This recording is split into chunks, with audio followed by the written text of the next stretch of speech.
decisions largely based on influencers. He started a podcast before most people even knew what they were. Legacy print and cable media scoffed at it, but by the time he announced his campaign for the 2020 presidential election, his podcast reach dwarfed the ratings of those in conventional media.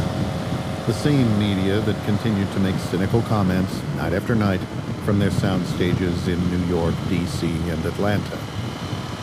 He could talk directly to the people and continue to build his base through engaging content and considerate conversations. He dominated the new media space in a way the rest of the Democratic field could only dream about. He studied the data, capitalized on relationships with influencers to co-opt segments of their audiences, and built a voting bloc powerful enough to sway an election. That power made the party elite nervous. He was not under their control and therefore was unpredictable. But they also saw him as a way back into 1600 Pennsylvania Avenue. Both Alec and the party leadership knew he would have to go farther left for his vice presidential pick to balance the ticket. A chance to keep power for a 16-year run. If they wanted to fundamentally transform the country, they were going to have to support the popular congressman. His vice presidential pick from Florida's 9th district made him the first president in U.S. history to win with a female on the ticket. The fact that she was an Army JAG Corps veteran and of Cuban descent brought in the electoral votes from one of the more hotly contested battleground states in recent history.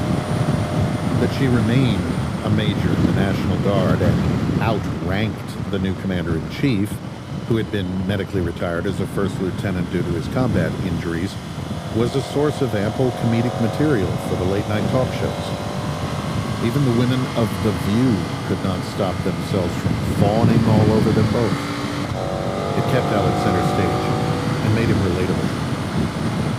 As the most eligible bachelor in D.C., he was a staple on the covers of magazines and supermarket checkout lines. In a world where a reality show about finding love trumped ratings across the board, he was a star. He enjoyed female company, but it always became clear after a few months that they would never be his top priority. Truth be told, his attention was on a ghost, one that was never far away. Alec turned from the window and looked down at the resolute desk, which had been a part of the room since Queen Victoria had presented it to President Rutherford B. Hayes in 1880. It was built from wood, recovered from the HMS Resolute, a British ship that was abandoned after becoming trapped in the ice while on an Arctic expedition in 1854. An American whaler recovered the ship 2 years later and returned it to the United Kingdom. President Christensen looked at it as a symbol of hope and resolve.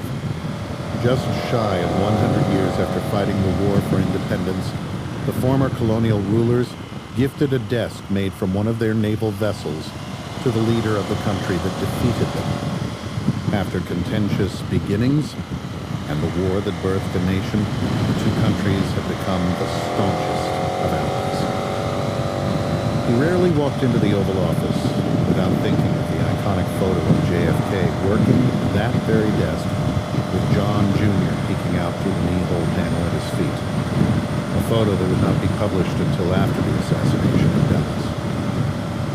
President Christensen took a breath and looked at the 4 files on his desk. They had been delivered by his national security advisor that morning. 3 of them were the reason for the journey he'd taken over the past 20 years.